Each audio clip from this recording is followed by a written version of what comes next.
monde, j'espère que vous allez bien. Bienvenue dans une nouvelle vidéo. Ça fait longtemps que je ne vous ai pas présenté mes lectures, que j'ai pas proposé une vidéo sur YouTube. Et je suis super ravie de vous retrouver et de refilmer et de vous reparler lecture de façon beaucoup plus spontanée que sur des posts voilà, planifiés sur Instagram. Je suis vraiment super contente de refaire une vidéo. Ça fait bien longtemps que je n'avais pas filmé. Voilà, comme vous avez pu vous en rendre compte.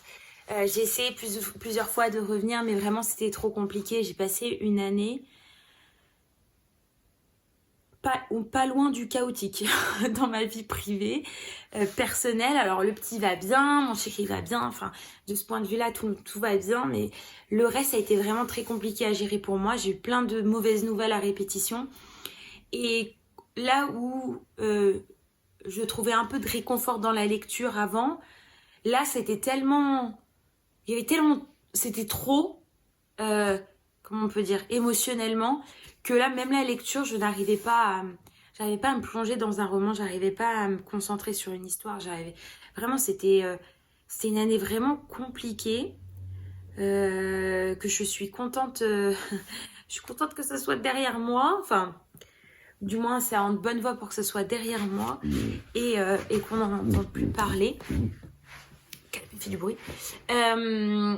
Ouais, je suis quand même un peu soulagée que tout ça soit un peu derrière moi et que je puisse un peu retrouver mes hobbies, mes passions et revenir un peu à ce que je faisais avant. C'est rassurant pour moi et puis je retrouve un peu ce que je connais et ce que j'aime bien faire. Et ça, on peut vraiment le dire, ça fait beaucoup de bien. Voilà, je vais pas rentrer dans le détail de ce qui m'est arrivé, de pourquoi, etc. Puisque je pense que c'est pas le but ici de cette chaîne et j'ai pas franchement envie de m'attarder sur des choses un peu négatives. Donc on va se concentrer que sur le positif et je vais tout de suite attaquer avec les présentations de lecture. Alors cette vidéo ne sera pas un vlog, je vais pas filmer sur plusieurs jours. Je vais vraiment que vous parler de mes lectures terminées cette semaine. Ma lecture en cours et un roman que j'ai acheté. Voilà, globalement c'est ce dont je vais vous parler. Je m'hydrate. Alors on y va. Donc récemment j'ai terminé 2 livres et je suis en train de lire une BD. Et alors le premier livre que j'ai à vous présenter, c'est La fille Dahlia de Tessa Collins, qui est paru chez Charleston. C'est un roman que j'ai plutôt bien aimé. Vous pouvez apprécier les belles couleurs de la couverture. Je ne sais pas si j'arrive à bien cadrer. Forcément, je ne suis toujours pas douée dans le cadrage des livres, mais ça va, je vais m'améliorer. Donc ici, La fille Dahlia, on est sur un roman. C'est le premier tome d'une saga. La saga qui s'appelle Le parfum des fleurs sauvages. Le parfum des fleurs sauvages parce que Dahlia, on l'apprend dans le roman, c'est une fleur. Et donc ici, on va suivre justement Dahlia, qui est une jeune femme qui vit en Angleterre dans un domaine qui s'appelle Blooming Hall. Elle vit avec ses grands-parents parce qu'elle est orpheline de mère. Donc sa mère est décédée au moment de sa naissance. Pendant l'accouchement, elle est décédée et elle n'a jamais connu son père. Le roman commence, son grand-père est déjà décédé, sa grand-mère, il lui reste très peu de temps à vivre. Et donc très rapidement, elle décède et l'histoire va commencer parce que elle et ses 5 cousines, je sais plus si elles sont 5 ou 4, je sais pas si elles sont 5 avec elle ou si elles sont 6 au total. Je crois qu'elles sont 5 au total, donc elle et ses 4 cousines, je crois que c'est plutôt ça. Elle et ses cousines vont faire du tri, et ses tantes, etc., vont faire du tri dans la maison de la grand-mère, et vont trouver une lettre qui est écrite de la main de son père, Dahlia. Son père vient au Mexique, donc elle ne l'a jamais connu. Son père vit au Mexique, et dans la lettre, il dit que il est très triste d'apprendre le décès de la mère de Dahlia et de Dahlia pendant l'accouchement. Donc de là, elle comprend tout de suite qu'il y a eu un mensonge autour de sa naissance et que son père pense réellement qu'elle n'existe pas. Donc pour elle, elle a toujours eu beaucoup de peine du fait de ne pas connaître ses parents. Et donc la première chose qu'elle va avoir envie de faire et qu'elle va faire, c'est de partir en voyage pour retrouver son père. Donc elle va prendre ses affaires et très très vite, elle va réserver un billet d'avion et partir à l'inconnu, enfin au Mexique, pour retrouver son père. Donc sa famille essaye bien de lui expliquer que c'est pas si simple que ça, parce que le Mexique, ça reste un pays qui est très très grand, que son père, elle ne connaît absolument rien de lui à part son prénom, qui est un prénom tout ce qu'il y a de plus commun au Mexique. Et donc ça va se tourner, tout ça va se tourner un peu compliqué. En fait, voilà, donc l'histoire, elle est là. Au final, je vais pas vous raconter la suite de l'histoire, mais globalement, l'intrigue de l'histoire, ça va être Dahlia qui va partir à la recherche de son père au Mexique. Ça doit, pour ceux qui sont très fans d'une certaine saga très très connue, ça doit vous rappeler quelque chose. Et en fait, on fait très vite référence derrière dans le résumé. On fait justement référence à une saga qui est pour lesquels les différents tomes ont un peu la même intrigue. C'est la saga des 7 sœurs. Donc moi, je ne l'ai pas lu. Donc je peux pas vous comparer cette saga et la saga des 7 sœurs. Donc je peux pas vous dire si c'est mieux, pareil, enfin pire, j'en sais rien. En revanche, voilà, on sait que ça c'est le premier tome. Donc c'était l'histoire de Dahlia et on sait que par la suite, les autres tomes seront les histoires des autres cousines. Ce que je peux dire de ce roman, moi j'ai bien aimé ce premier tome. Après, il n'y a pas énormément d'intrigue. C'est-à-dire que globalement, tout est assez fluide. L'histoire se déroule de façon très très fluide. Il y a très peu de rebondissements, il y a très peu de complications dans la recherche de son père. Donc on voit très vite où ça nous mène, on voit très vite ce qui va arriver, comment ça va se passer. J'ai pas personnellement trouvé ça dérangeant parce que je trouve que des fois ça fait du bien aussi de lire des romans qui se passent bien, qui sont faciles, où l'histoire est facile et il n'y a pas énormément de comment on pourrait dire ça, de rebondissements, c'est ça mais c'est pas ça, mais des indices cachés, des fausses pistes. Je trouve que des fois c'est fait du bien aussi de lire une histoire qui est plutôt facile à lire, où les personnages sont agréables. Voilà, il y a très peu de disputes, il y a très peu de voilà. C'est franchement une histoire qui fait du bien. Moi j'ai trouvé qu'elle m'avait fait du bien. Après, encore une fois, ceux qui ont adoré les 7 sœurs, je sais pas vous dire si vous allez apprécier ou non. Derrière, ils disent que le premier tome d'une saga spectaculaire pour les fans des 7 sœurs de Lucinda Riley, qui nous entraîne dans les aventures de 5 jeunes femmes dans la fleur de l'âge, pleine de passion, de secrets, d'émotions. Donc je sais pas vous dire, pardon, je sais pas vous dire si c'est voilà, si vous allez autant aimer que les 7 sœurs. En tout cas, moi j'ai vraiment bien aimé. La plume de l'autrice, elle est fluide. Franchement, c'est un roman qui se lit très très très bien et qui se lit assez vite au final. Voilà, j'ai trouvé ça assez agréable à lire. C'est pas franchement un coup de cœur parce que j'ai pas été hyper happée non plus par la lecture, parce que comme je vous le disais, tout est très prévisible. Voilà, tout ce qui va se passer est prévisible, tout. Enfin, voilà. Enfin, il y a plein de choses qui sont arrivées où on les voit venir, mais à des kilomètres. Donc, c'est pas un coup de cœur. Oh, mais néanmoins, c'était quand même intéressant. Il y a aussi une dimension historique dans cette histoire. Parce que la mère de Dahlia était passionnée était d'ailleurs diplômée en histoire, je sais plus comment ils disent ça, en histoire de quelque chose, et notamment de la civilisation maya. Et vous savez qu'au Mexique, il y a des sites des Mayas qui peuvent être visités, et notamment une partie de l'histoire se passe sur ces sites-là, et on va découvrir pas mal de choses sur comment les Mayas vivaient, sur leurs coutumes, etc. Et donc ça, j'ai trouvé ça quand même intéressant. Parce que vous savez que j'adore l'histoire, donc tout ce qui touche un peu... Tout ce qui a un peu de touche historique m'intéresse fortement. Voilà pour ce premier roman que j'ai lu cette semaine. Il me tarde de lire la suite. Donc je sais pas quand est-ce qu'ils ont prévu de les sortir. Mais si jamais voilà, je loupe pas les sorties, je pense que je pense que je continuerai. Le deuxième roman que j'ai lu, c'est L'orpheline du temple de Victoria Mass. Et le voici, ça c'est une parution de chez Albin Michel. Alors Victoria Mass, pour ceux qui se souviennent, c'est celle qui a écrit Le bal des folles. Donc c'est un roman qui a fait énormément parler de lui, il a eu un énorme succès. Moi je l'avais lu aussi à sa sortie. J'avais bien aimé, après je l'avais trouvé un peu court, je trouvais qu'on pouvait... Enfin voilà, j'avais trouvé un peu court et j'aurais bien voulu que ça dure un peu plus longtemps. C'était le seul, de mémoire, c'était le seul... point un peu négatif que je pouvais sortir de ce roman-là. Mais globalement, j'avais bien aimé et puis j'avais adoré la plume de cette autrice.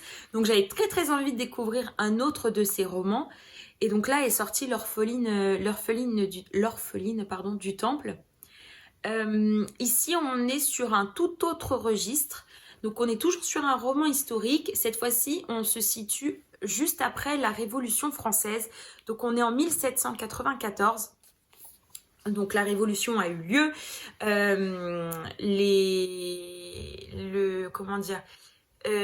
Ceux qui sont anti-royalistes font la chasse à tous ceux qui sont royalistes. Tous les partisans de la famille royale. La famille royale est arrêtée et est en prison. Donc là où, quand l'histoire commence, le roi Louis XVI est déjà mort. Je crois que Marie-Antoinette, je ne sais plus si elle meurt au tout début ou si elle est déjà morte aussi, mais globalement, on est à peu près à cette période-là. Donc une période qui est très violente. Là, on est vraiment concentré sur le temple. On voit très très peu de ce qui se passe en dehors du temple. Et on va suivre un jeune homme qui s'appelle Joseph Herbelin. Donc ce jeune homme, il a 19 ans au moment où il est recruté pour être gardien du temple et donc surveiller les prisonniers qui sont la famille royale. Ce roman est construit sous forme épistolaire, donc on va lire les lettres qu'il écrit à sa tante parce qu'il ne connaît pas ses parents et donc c'est son oncle et sa tante qui l'ont élevé et donc il va écrire des lettres à sa tante après coup. Donc les lettres datent de bien après la Révolution, enfin bien après cette période-là, et il va lui raconter ce qui s'est passé à l'époque où il était gardien du temple. Et donc on va suivre toutes ces lettres où il va raconter comment étaient les conditions de détention de la famille royale, les difficultés qu'il a eues à être gardien du temple, parce que pour ceux qui se sont un peu renseignés sur cette période-là, la famille royale n'était pas détenue dans des conditions très bonnes. Notamment, que ce soit le roi, Marie-Antoinette ou même leurs enfants, c'est des conditions qui étaient extrêmement dégradantes. Et donc il va décrire tout ça. On va suivre un peu l'évolution de leurs conditions de détention et notamment vous savez qu'à un moment il va y avoir la chute de Robespierre, donc il y a plein de choses qui vont changer, on va améliorer leurs conditions de détention et donc tout ça on le suit dans ce roman. Et voilà, il va y avoir plein de choses et beaucoup de références réelles à l'histoire, avec des personnes qui ont réellement existé, des gardiens qui ont réellement existé. L'autrice a également inclus dans le roman des références à des poèmes que la fille de Marie-Antoinette a écrits, parce que la majorité de ce roman, on suit la fille de Marie-Antoinette qui s'appelle Marie-Thérèse, parce que très vite leur fils va décéder et donc on va principalement suivre leur fille qui est, il me semble, tiens, je regarde si c'est dit dans le résumé avant de vous le dire.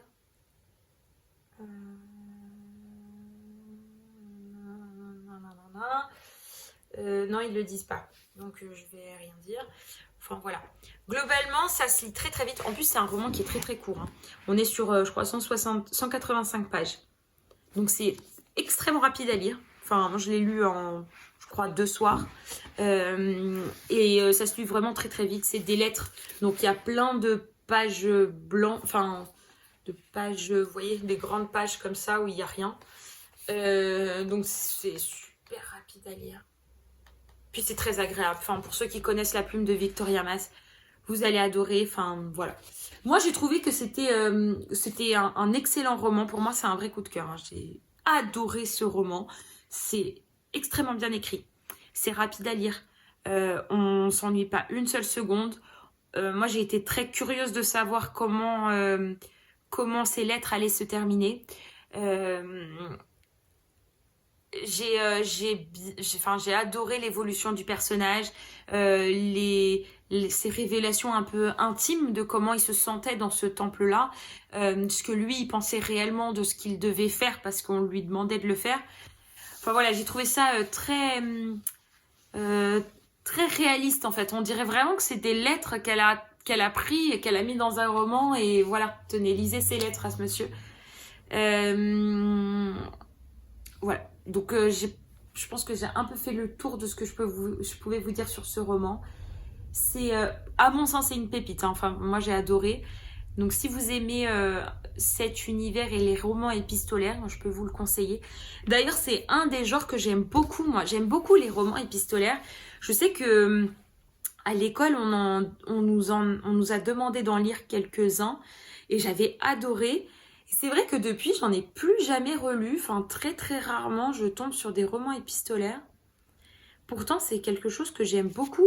Donc, si vous avez des exemples de romans épistolaires qui pourraient me plaire, n'hésitez pas à me conseiller quelques titres en commentaire. Je serais vraiment curieuse d'en relire. Ouais, je pense que ça peut être très intéressant à lire. Voilà, donc si ça vous dit, si vous en connaissez, n'hésitez pas à me donner quelques références. Je sais pas si je continue avec ce que je suis en train de lire ou ce que j'ai acheté. Je vais vous montrer ce que j'ai acheté.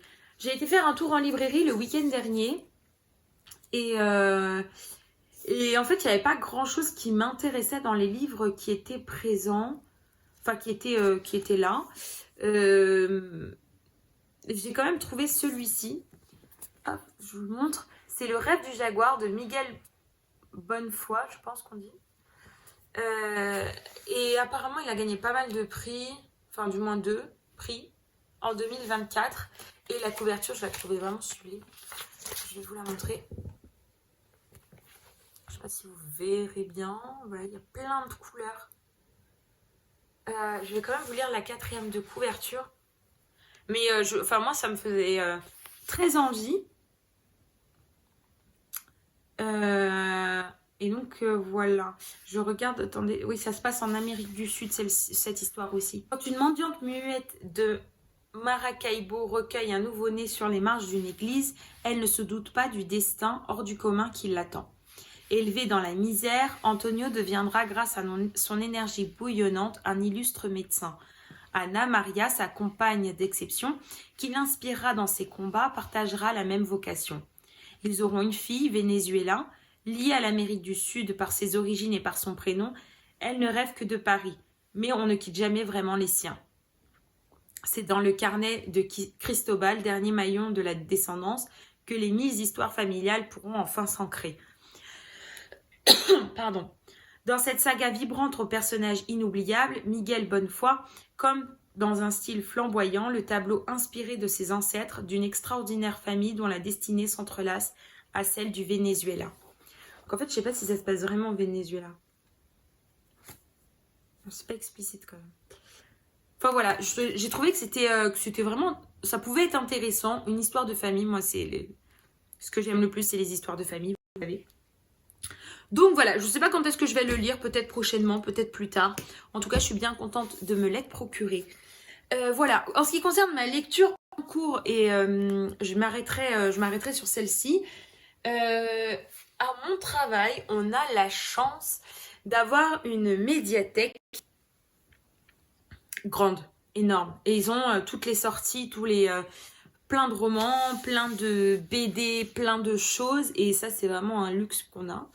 Et donc, j'ai pas je n'ai pas pour habitude de, comment dire, d'emprunter des romans, parce que j'en ai déjà beaucoup chez moi, donc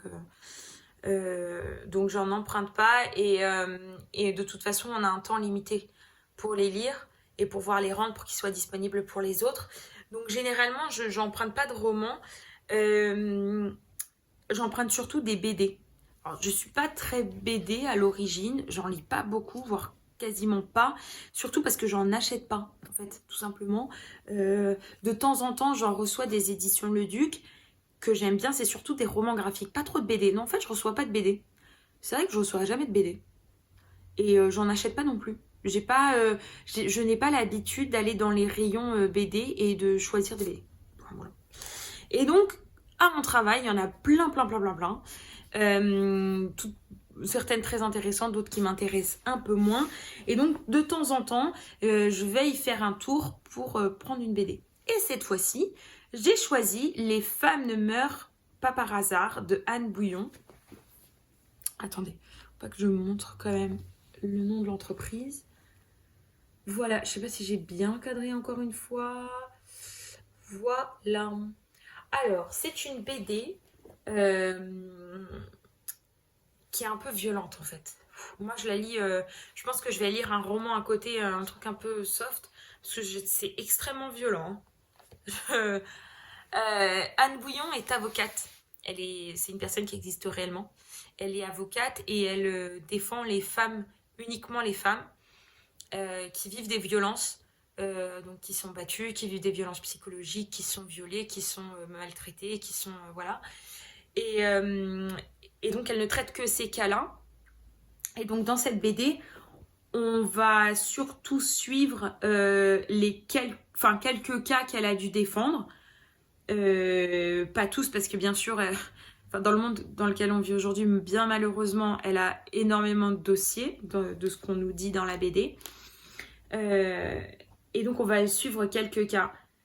C'est quand on arrive au passage où les cas qu'elle défend sont décrits, donc on est au tribunal et on a quelques passages de ce qui se passe et ce qui se dit au tribunal.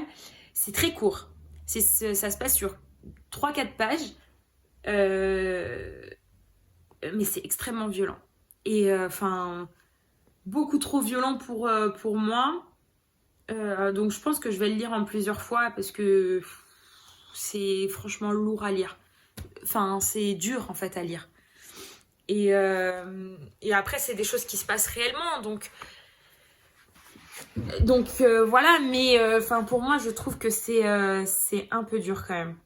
Je vais vous montrer quelques dessins. Je vais essayer de pas vous montrer les pires. Les dessins, ils sont comme ça. Je sais pas si vous voyez bien. Je suis toujours aussi peu douée dans le cadrage. Mais bon, voilà. Donc, c'est l'histoire de cette avocate. Alors, moi j'ai un doute parce qu'il me semble que j'avais déjà entendu parler de ça. Pourtant, cette BD est sortie en 2000. Je crois qu'elle est sortie cette année. Si j'ai bien compris, cette année ou l'année dernière. J'ai vu ça écrit quelque part, mais je ne me rappelle plus. 2024.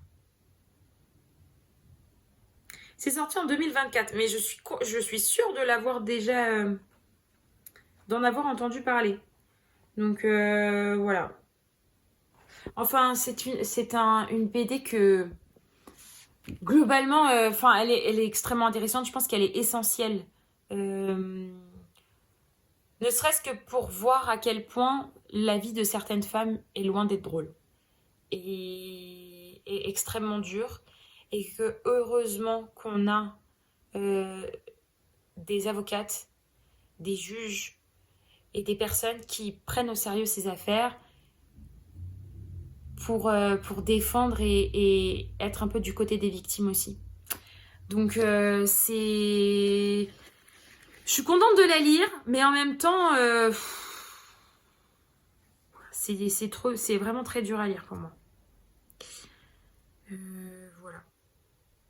Donc je sais pas si je vais la finir. En fait, j'en suis à la moitié et je sais pas si je vais la finir d'une traite ou si je vais peut-être commencer un roman. Je pense que aujourd'hui j'en ai lu un petit peu avant de vous prendre là. de filmer cette vidéo. J'en ai lu un petit peu et je pense que pour aujourd'hui, j'ai eu ma dose.